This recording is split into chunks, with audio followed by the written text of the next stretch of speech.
ঘরে শুধু ডিম আর ময়দা ছাড়া আর কিছুই নেই, একদম চিন্তা করবে না। আজকে তোমাদের মাঝে দেখাবো মাত্র 10 মিনিটে ডিম আর ময়দা দিয়ে কিভাবে অসম্ভব মজাদার একটি নাস্তা বানিয়ে নিতে পারবে।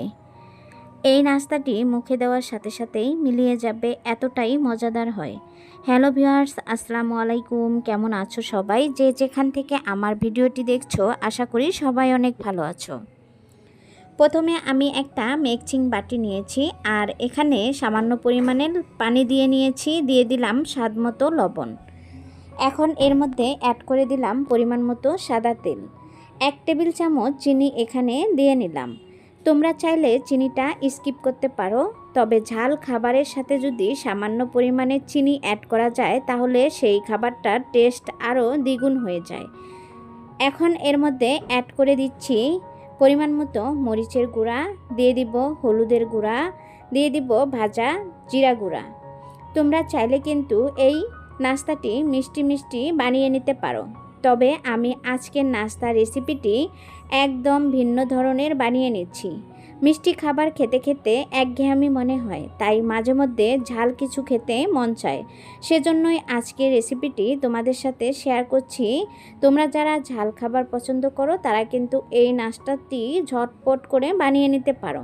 দেখো, চামচের সাহায্যে সবগুলো উপকরণ ভালো করে মিশিয়ে নিচ্ছি।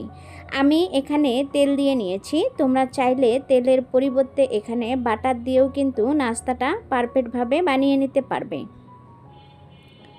এখন এর মধ্যে দিয়ে দিচ্ছি একটা ডিম।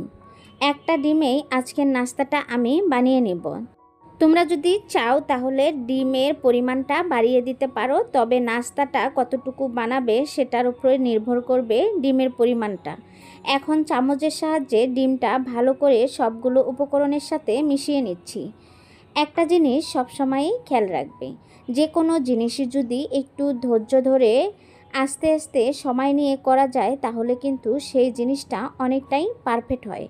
আমি সবসময় আমার ভিডিওতে বলি যে তোমরা যে সময়ে নাস্তা বা যে কোনো কিছু রান্না করতে যাবে একটু সময় নিয়ে ধৈর্য ধরে করে নিবে, তাহলেই কিন্তু পারফেক্ট আর সুন্দর হবে। দেখো, কথা বলতে বলতে আমি ডিমটা সবগুলো উপকরণের সাথে সুন্দরভাবে মিশিয়ে নিয়েছি।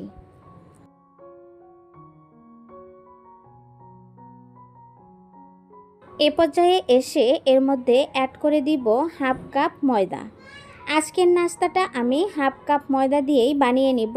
তোমরা চাইলে এখানে ময়দার পরিবর্তে চালের গুঁড়া ব্যবহার করতে পারো। আবারও অনবরত নেড়েচেড়ে ময়দাগুলো ভালো করে আমি সবগুলো উপকরণের সাথে মিশিয়ে নিচ্ছি।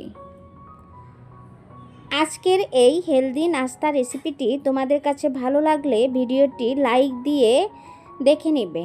আশা করি আমার সহজ এই নাস্তার রেসিপিটি তোমাদের কাছে ভালো লাগবে। রেসিপিটি ভালো লাগলে ভিডিওটি ফ্রেন্ড এবং ফ্যামিলির সাথে শেয়ার করে দিয়ে তাদেরকেও দেখার সুযোগ করে দিবে। দেখো, অনবরত নেড়েচেড়ে আমি সবগুলো ব্যাটার ভালো করে মিশিয়ে নিচ্ছি।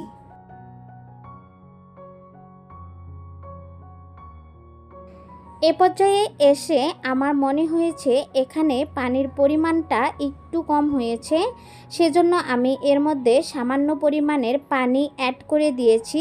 আবারও চামচের সাহায্যে ভালো করে নেড়েচেড়ে মিশিয়ে নিচ্ছি। চামচ দিয়ে আমার মনে হচ্ছে যে পারফেক্টভাবে মেশানো হচ্ছে না, সেজন্য আমি এটা হ্যান্ড বিটারের সাহায্যে ভালো করে মিশিয়ে নিব। অবশ্যই এখানে খেয়াল রাখবে ব্যাটারটা যেন পারফেক্ট আর স্মুথ হয়, তাহলেও কিন্তু নাস্তাগুলো পারফেক্ট হবে। আর ব্যাটারটা যদি ভালো না হয় তাহলে কিন্তু নাস্তাগুলোও ভালো হবে না। অসংখ্য ছিদ্রযুক্ত আর পারফেক্ট এই নাস্তা রেসিপিটি বানাতে চাইলে স্টেপ বাই স্টেপ আমার এই রেসিপিতে আমি যেগুলো উপকরণ দিয়েছি একদম ফলো করবে, তোমরাও কিন্তু পারফেক্টভাবে বানিয়ে নিতে পারবে খুব সহজেই। দেখো, আমি এই যে সময় নিয়ে কিন্তু হ্যান্ড বিটার দিয়ে ভালো করে বিট করে নিয়েছি, আর এই যে চামচের সাহায্যে তোমাদেরকে দেখিয়ে দিচ্ছি কতটা পারফেক্ট আর কতটা সফট হয়েছে ব্যাটারটা। এখন চলে যাব চুলায়। এবার চুলায় একটা প্যান বসিয়ে দিব, সামান্য পরিমাণে তেল দিয়ে ব্রাশ করে নিব। এরপর আমি যে ব্যাটারটা করে নিয়েছি সেটার 1 চামচ ব্যাটার এর মধ্যে দিয়ে দিব। আমি যেভাবে রেসিপিটি বানাচ্ছি তোমরাও চেষ্টা করবে এইভাবে পারফেক্ট করে বানিয়ে নেওয়ার জন্য। চুলার আঁচটা মিডিয়াম রেখে নাস্তাগুলো ভেজে নিতে হবে, তাহলেই কিন্তু অনেকটাই পারফেক্ট হবে। এক পাশে হয়ে গিয়েছে, আমি অন্য পাশে উল্টিয়ে দিচ্ছি। আর উল্টিয়ে পাল্টিয়ে ক্রিস্পি করে নাস্তাগুলো অবশ্যই ভেজে নেবে, তাহলে কিন্তু খেতে যেমন মজা হবে দেখতেও তেমন সুন্দর হবে। একটা ভেজে নেওয়া শেষ, আমি এখন নামিয়ে নিব।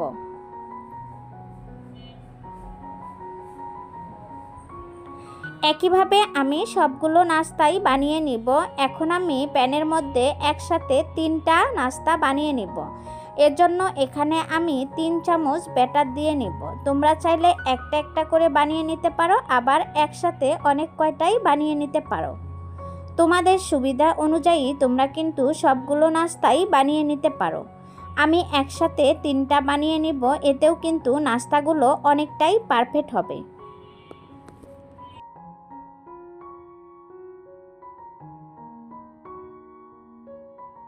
3টা নাস্তাই কিন্তু এক পাশে হয়ে গিয়েছে, এখন উল্টিয়ে দিয়ে অন্য পাশে ভেজে নিচ্ছি। ভিডিওটি দেখছো কিন্তু লাইক দিতে ভুলে গিয়েছো, প্লিজ একটা লাইক দিয়ে ভিডিওটি কন্টিনিউ করবে। তোমাদের একটা লাইক আমার ভিডিওটি অন্য সকলের কাছে পৌঁছাতে অনেকটাই সাহায্য করে। আর যারা অলরেডি লাইক দিয়ে দিয়েছো তাদেরকে অসংখ্য অসংখ্য ধন্যবাদ।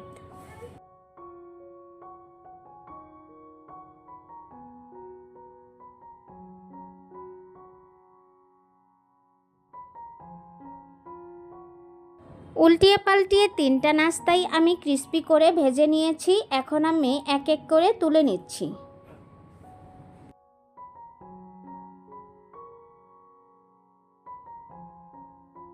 এভাবে ঝাল ঝাল নাস্তা রেসিপি যদি কখনো বানিয়ে না খেয়ে থাকো তাহলে আজকের ভিডিওটি তোমাদের জন্য। আশা করি আমার এই সহজ নাস্তা রেসিপিটি তোমাদের কাছে ভালো লাগবে। রেসিপি ভালো লাগলে অবশ্যই বাসায় একদিন ট্রাই করবে। দেখো আমি সবগুলো নাস্তাই বানিয়ে নিয়েছি আর একটা প্লেটে তুলে নিয়েছি। মাশাআল্লাহ, সবগুলোই কিন্তু অনেক সুন্দর হয়েছিল আর নাস্তাগুলো কিন্তু খেতেও অনেক মজা হয়েছিল।